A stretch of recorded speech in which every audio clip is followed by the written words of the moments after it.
corridos, etcétera.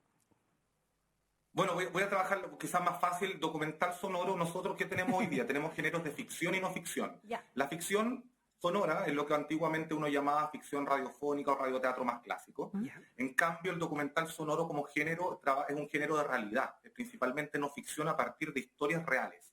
Aun cuando uno puede ocupar elementos de ficción, lo que prima son las historias reales a partir, por ejemplo, de las historias de vida. Ahí uno encuentra, por ejemplo, hoy en día dos grandes podcasts que trabajan en Chile, lo que uno podría llamar documental sonoro o podcast narrativo, como son Las Raras, muy famosas, con grandes historias y también buenísimo. Relato Nacional, que tiene quizá una perspectiva más periodística, pero que también trabaja con elementos reales.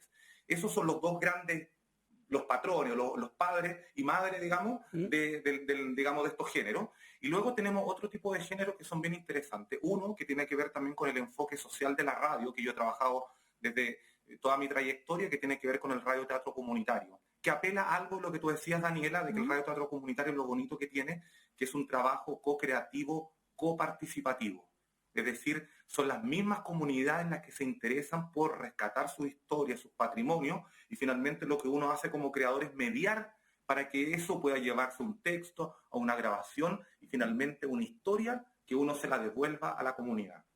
Ejemplo concreto, trabajé con niños y niñas y adolescentes de un colegio con alta tasa de estudiantes migrantes en la comuna de Recoleta.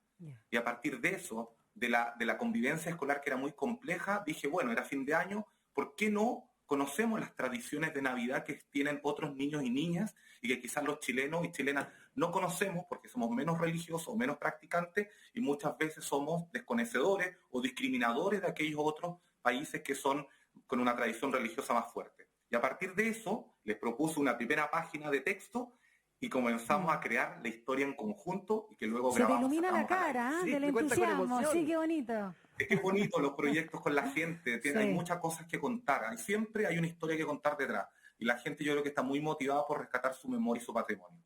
Luego de eso, a propósito de las inquietudes que ustedes tenían, el audio recorrido es algo muy interesante porque implica de que yo tengo que escuchar la obra en el acto, es decir, en el lugar que me invita a insertarme o a hacer una inmersión en el lugar. Esta primera obra es muy interesante, que se llama Audio Recorrido Eco, que uno tiene que poder escucharla yendo al Museo de Bellas Artes, por ejemplo. Entonces, claro, uno tiene que ir al lugar, luego de eso se conecta a la plataforma, agarra sus cascos, como decimos en español, audífonos, y comienza a poder vivir esa historia. Que te hablan de la escultura, del entorno, el parque forestal, la historia, obvio, la arquitectura, todo, ¿no? Qué bonito.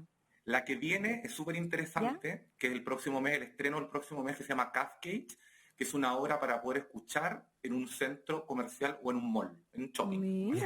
Mira.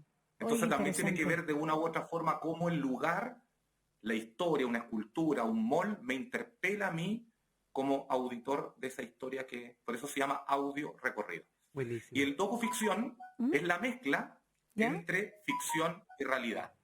Por ejemplo, les voy a contar una historia que fue muy bonita, es que nosotros trabajamos con migrantes peruanos y colombianos, esto fue el 2016, esa, la que vamos a estrenar el Cascade el próximo mes, anunciando ya el estreno, y hicimos un trabajo con migrantes peruanos y colombianos que rescatamos sus historias de vida. Yo me agarré de muchos elementos teatrales, historias de vida, etcétera, pero era una historia ficcionada. Entonces resultó que cuando llegamos al micrófono a poder digamos que estas personas que no son actores, que son voces, migrantes peruanos y colombianos, se pusieron frente al micrófono a contar la historia que yo le había sintetizado a partir de lo que ellos me habían contado.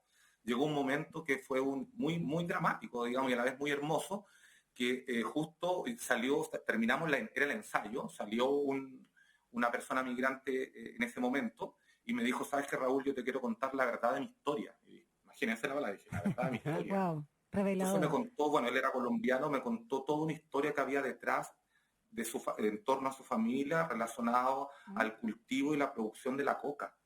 Porque para él había sido y es una historia muy dolorosa. Entonces yo quedé adentro y yo dije, ¿sabes qué, estimado? Esto tenemos que grabarlo mañana tal cual.